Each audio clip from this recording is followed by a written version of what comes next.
राधे राधे मित्रों, आपका स्वागत है मेरे चैनल में क्रिएटर सनी पर। अगर कहानी अच्छी लगे तो चैनल को सब्सक्राइब करें और बेल आइकन दबाएं। बहुत समय पहले की बात है। एक राज्य में एक पराक्रमी राजा राज करता था। वह अत्यंत धनी और शक्तिशाली था, परंतु उसे अपनी समृद्धि पर बहुत अभिमान था। उसे लगता था कि संसार में उसकी तरह कोई बुद्धिमान और योग्य नहीं है। एक दिन राजा शिकार के लिए जंगल में गया। शिकार के दौरान वह अपने सैनिकों से अलग हो गया और गहरी जंगल में भटक गया। वहां उसे एक साधु मिले जो ध्यान में लीन थे। राजा ने उन्हें देखकर कहा, तुम यहाँ इस वीरान जंगल में अकेले क्यों बैठे हो?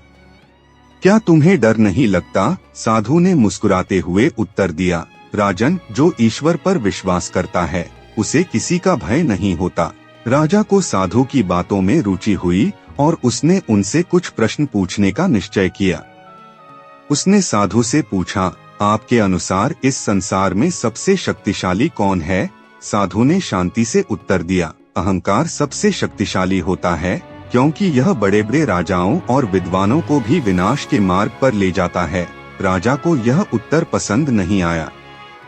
उसने फिर पूछा, तो सबसे कमजोर कौन है? साधु ने कहा, स्वयं वही व्यक्ति जो अपने अहंकार में डूबा हो, क्योंकि वह सच्चाई को देखने में असमर्थ होता है और अपनी शक्तियों का सही उपयोग नहीं कर पाता। राजा को साधु की बातें चुभने लगी, परंतु वह क्रोधित होने के बजाय सोचने लगा। साधु ने आगे कहा, राजन, सत्य यही है कि राजा हो या रंक, सभी को एक दिन मृत्यु का वरण करना पड़ता है। धन, वैभव और शक्ति किसी के साथ नहीं जाती। जो व्यक्ति अपने अहंकार को त्याग कर प्रजा की भलाई करता है, वही सच्चा राजा होता है।